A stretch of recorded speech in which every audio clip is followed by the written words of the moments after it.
내란 수사가 내란, 탄핵 소추는 반란, 사법기관의 총체적 내란 가당. 영장 없는 불법 체포 후 기계적 구속영장 발부가 지속되고 있습니다. 대통령의 계엄 선포가 내란이라는 억지 정치 프레임을 만든 후 출석하면 체포하고, 체포하면 구속하고, 구속하면 내란범으로 몰아가는 광기 어린 불법 수사가 계속되고 있습니다. 김용현 장관은 그 광기의 첫 번째 희생 제물이 되었습니다. 적법 절차를 무시한 불법 수사, 구속, 공소 제기야말로 형법 제87조에 규정한 내란 행위입니다. 체포는 체포의 필요성이 전제되어야만 합니다. 그런데 김용현 전 국방부 장관, 문상호 정보사령관,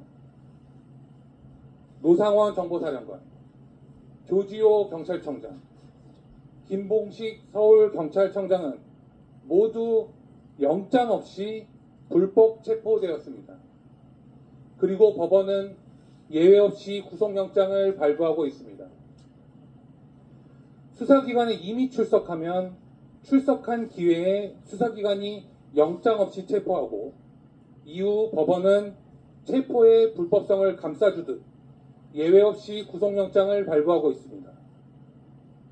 이제는 광기에 사로잡혀 대통령을 체포하기 위하여 경찰을 통한 무력 충돌을 공언하고, 그 목적이 체포와 구속으로 재판 전에 대통령을 끌어내어 죄수복을 입히는 것에만 있다는 것이 분명히 밝혀지고 있습니다. 급기야 대한민국 대통령을 불법 체포하기 위하여 수사 관할이 아닌 서울 서부지방법원에 체포영장 청구하여 두 차례나 법원은 이를 발부하였고, 특정 정치 세력의 지휘를 받아 경찰 특공대가 동원된다거나 전국의 형사들 1천여 명이 동원된다는 보도가 쏟아지고 있습니다. 한나라의 대통령을 불법 체포하기 위하여 특정 정치 세력의 지휘를 받아 법원 수사기관이 결탁하여 모두 일사불란하게 움직이고 있음이 드러난 것입니다. 공소장은 수사기관의 오답노트에 불과합니다. 공소장은 전체 83페이지로 구성되어 있으나 단 한 페이지에 기재된 직권남용의 공소사실만이 검찰의 수사 권한이 있고, 나머지 내란 관련 공소사실에 대해서 검찰은 수사 권한이 없습니다. 검찰은 억지로 한 페이지 직권남용 공소사실을 끼워 넣은 채 전체 수사의 불법을 은폐하고 있습니다. 공소사실에 대통령이 수십 차례 등장하는 것은 김용현 전 장관 혐의에 대한 증거가 없음을 의미합니다. 이 같은 공소장 기재로 대통령에 대한 피의 사실을 공표하고 누명을 씌워 여론 재판을 하려는 치졸한 의도가 드러났습니다. 체포조를 언급하지만 체포할 조직인 합동수사본부가 구성되지 아니하였음은 검사 스스로 공소사실에서 자백하고 있습니다. 당연히 체포된 사람은 아무도 없습니다. 체포조라는 거짓 정치 프레임으로 선동하는 세력들이야말로 불법 영장으로 감히 대통령을 체포하려는 내란을 시도하고 있습니다. 검사는 공소사실에서 대통령의 발포 지시가 있었던 듯 기재하였지만, 검사 스스로 실타는 휴대하지 않고 병력이 이동하였다고 스스로 앞뒤 모순되는 내용을 공소사실이라고 기재하고 있습니다. 공소사실 내란의 내용이 실체관계에 부합하지 않고 입증될 수도 없다는 점을 잘 알고 있기 때문에 내란 수사를 주도한 더불어민주당은 추미애는 김용현 장관이 국회를 탱크로 밀어버리라고 했다는 등 허위 선동을 일삼고 있습니다. 그러나 정작 공소사실에는 장갑차, 탱크 등 장비는 전혀 언급조차 되어 있지 않습니다. 대통령 비상계엄에 장갑차, 탱크 등 장비가 동원되지 아니한 사실을 매우 아쉬워하는 사람들이 바로 더불어민주당 당원들입니다. 비상계엄에도 동원되지 아니한 장갑차, 탱크 등 장비를 오히려 대통령 불법 체포에 경찰 장갑차를 동원해야 한다고 경찰을 지휘하는 더불어민주당원들이 있을 뿐입니다. 이 사건 내란 수사가 대통령을 정치적으로 제거하려는 정치 세력이 주도한 실질적 내란임을 증명하고 있습니다. 검찰은 이 사건 공소사실이 내란의 주체를 대통령이라고 잘못 기재한 공소장은 검찰의 오답노트일 뿐입니다. 수사기관은 내란몰이 불법 수사를 지속하고 있습니다. 이 사건 공소사실에 대하여 검사가 제출한 증거 목록을 살피면 참으로 가관입니다. 16,000페이지의 검찰 신청 증거 중에 70% 가까이는 언론 기사입니다.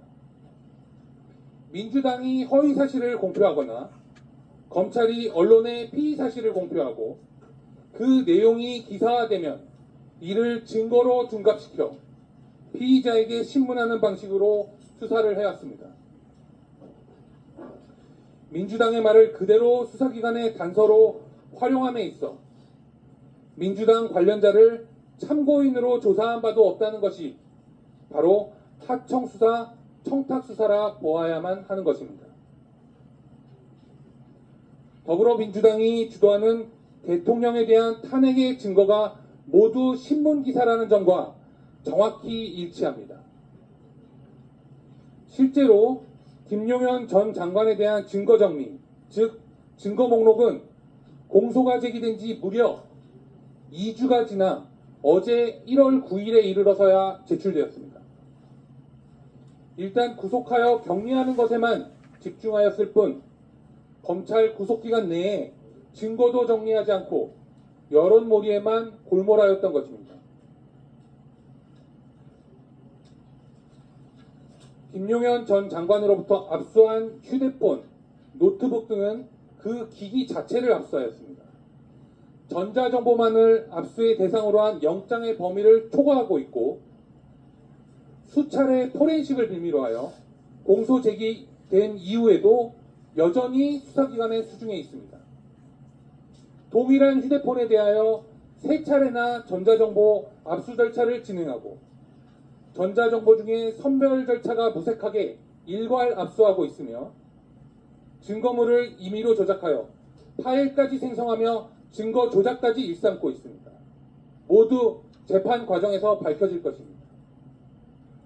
체포 구속은 수사에 있어 그 필요성이 인정되어야만 하는 수단에 불과합니다. 법원은 이에 대하여 임시적인 결정을 할 뿐인데 검찰은 이 점을 이용하여 인신구속으로 여론몰이를 하고 구속을 통하여 언론과의 소통 자체를 차단하고 피의 사실을 공표하여 여론을 호도하는 것에만 골몰하고 있습니다. 더 나아가 대통령에 대한 불법 체포를 시도하려는 행위 자체는 수사권 없는 기관의 불법 수사이며 내란 행위에 해당할 뿐입니다. 공수처장은 법치를 운운하며 대통령에게 출석을 강요하고 있습니다. 불법 영장에 대한 출석이 바로 이에 대해서 응한다면 군 장성에게 그러하였듯이 대통령을 인신 구속하여 세상으로부터 격리시키고자 할 것입니다. 김용현 장관은 대통령의 비상계엄 선포가 정당한 통치행위로서 사법심사 대상이 되지 않는다는 원칙하에서 대통령에 대한 불법 수사, 불법 체포 시도를 강력히 규탄합니다.